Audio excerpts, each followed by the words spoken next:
Hello everybody, welcome to a new tutorial from Sound for More. It's Leo speaking. Today we are going to continue our journey to learn how to use SynthMaster 2 and we're going to cover LFOs.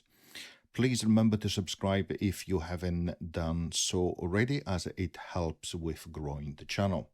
So let's start. Let's go to the menu and initialize the preset, as it's good to do so we have a common baseline in terms of what we are configured.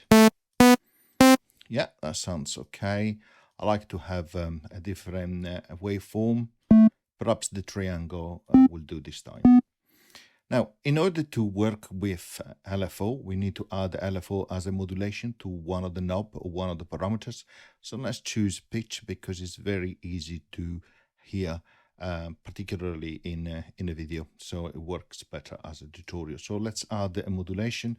As you can see, you can select LFOs. So let's select LFO 1. As you can see here, LFO 1, click and hold. You have 4 LFOs that you can configure.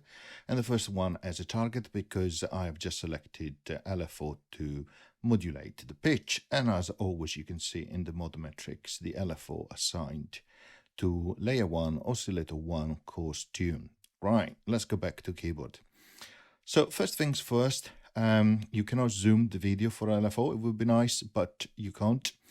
Now, in terms of how these work, so let's click on LFO here. So it changes the view to LFO. So you have a waveform for the LFO. So let's try. So we have a sine wave for a waveform. Of course, you can change that as always with left and right arrow, or you can click on it to choose from a large variety of waveforms. So really, really nice. Let's skip the triangle for now. You can change the speed. Curse, increase, decrease as you prefer. Okay. Click and set to default. Okay. You can change the volume, which will change the intensity of the waveform. And you can see for the variation here, which changes, is more limited. Okay, and let's bring this up back to maximum. You can add some noise. You see noise on the waveform, which is really interesting. Really, really nice to see that.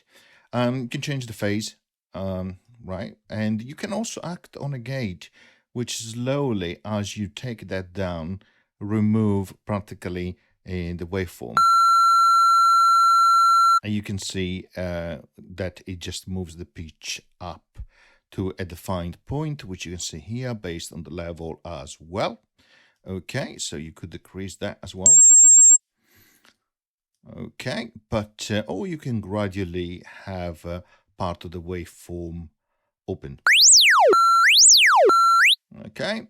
Let's have it all open. You can have also sample and hold. If you want to create that calculator type of sound, I set that back to 0, and you can also change the tone of that waveform. As you can see, slowly going back to a sine wave, right? You can change, and further down is going to flatten it even more. So you can change slightly the tone of that of the waveform that you have selected.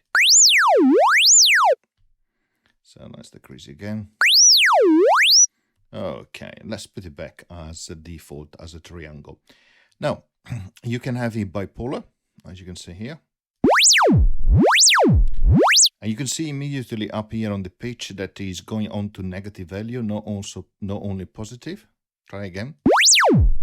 So you can see in the pitch here is going to the left as well because it's bipolar. Okay, let's reset that.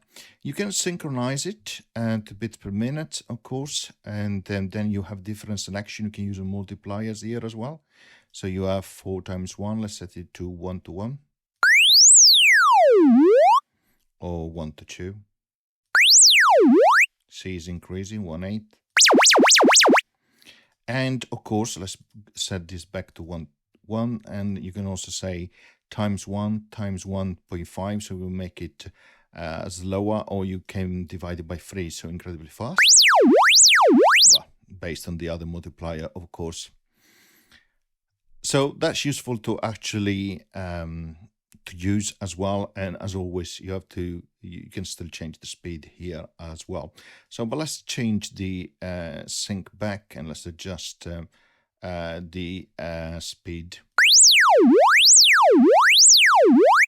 Right, here you have also selection which says crossfade. If you click where it says single, you can select double. And here you have 2 waveforms. So you can select a different waveform, for example, for one on the second one here. And then you can use the crossfade to crossfade from one to the other, which is really, really nice. Like so. I find that really, really nice. Not many synth has that option. Now, you can further customize LFOs because you have an envelope as well that you could use. So when you click on envelope, you see the speed is still there, but you have a delay here. So a delay that you want to set before the LFO starts. Let's increase the delay. So you can see there is a delay before the LFO kicks in. Then you can change the attack time, the attack slope as well. Okay. Let's increase a little bit more the time there. So you can hear at the beginning that there is more attack, so it's lower, right? So let's set these to default again, also the slope to default.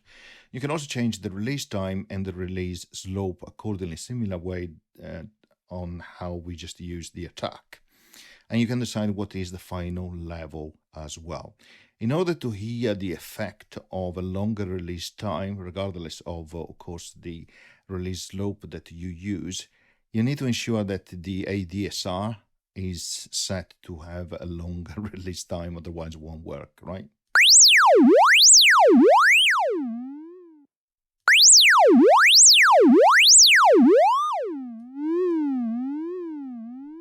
And if you go back to LFO, you can say, right, set the release time very low.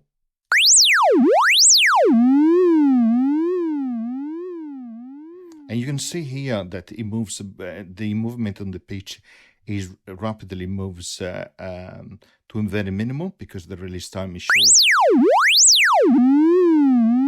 Let's make it bipolar, see it better. So it moves to a very minimal very quickly. Instead, if I have a long release time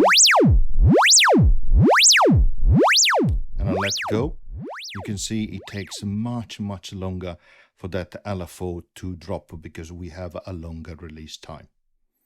Okay, and as always, you can use 4 LFOs, so more than 1 LFO, similar to multi-segment and ADSR, and you can assign different LFOs to different controls throughout SynthMaster 2, which is really nice.